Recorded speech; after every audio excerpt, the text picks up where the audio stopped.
தம்பி தமீமுன் அன்சாரியை சட்டப்பேரவை உறுப்பினராக தேர்ந்தெடுப்பதன் மூலம் சிதம்பரம் தொகுதி மக்களுக்கு பலன் என்பது நான் சொல்ல மாட்டேன்.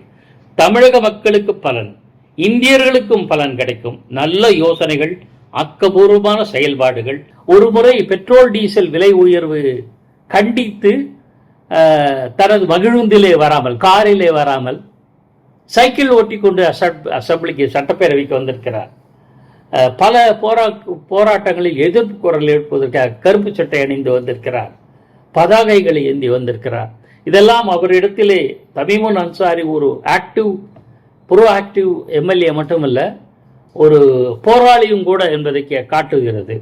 பாடத்திட்டத்தில் மாற்றம் வேண்டும், புத்தக சுமைகளை குறைக்க வேண்டும், இதையெல்லாம் விட பள்ளிகளில் மனநல மையம் அமைக்க வேண்டும் போன்ற ஆக்கப்பூர்வமான யோசனைகளை தெரிவித்திருக்கிறார்.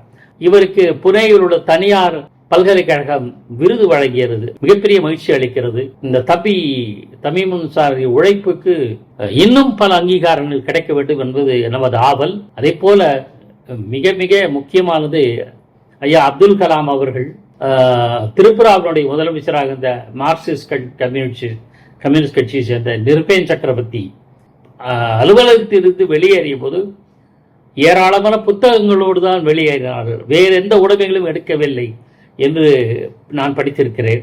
அதே போல எம்எல்ஏவாக இருந்தபோது எம்எல்ஏ விடுதியில் தங்கியிருந்த தம்பி அன்சாரி 2000க்கும் மேற்பட்ட புத்தகங்களை கலெக்ட் செய்து திரட்டி வைத்திருந்தார். ஒரு குட்டி நூலகம் அமைந்திருந்தது. இன்னும் சொல்லப்போனால் 234 உறுப்பினர்கள் கொண்ட சட்டப்பேரவையின் உறுப்பினர்கள் தங்கியிருந்த விடுதிகளிலே நூலகம் என்று ஒன்று இருந்தால் அது தம்பி தமீமுன் அன்சாரியின் அறையில் மட்டும்தான். சிதம்பரம் தொகுதிக்கு தேர்ந்தெடுங்கள் மக்களே, வாக்காளர்களே.